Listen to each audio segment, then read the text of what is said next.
Seni sevdim. İtiraf olunmayan bir hakikat kimi kalbimde kaldı. Ne dilim bu ağırlığı taşıyabildi, ne sükutum seni unutabildi.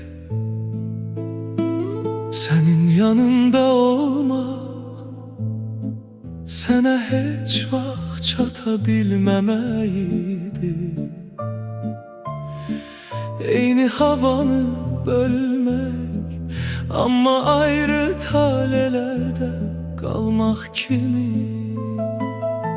Sana demedim çünkü bazı sözler değildi anda.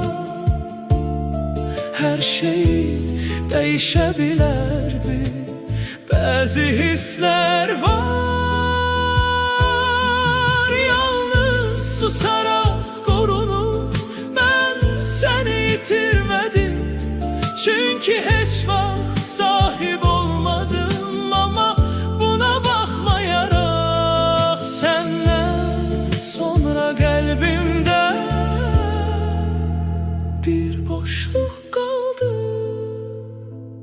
İndi anlayıram, her sevgi yaşanmaq üçün deyil, bəzisi yalnız hiss olunmaq üçündür və səssiz qalır.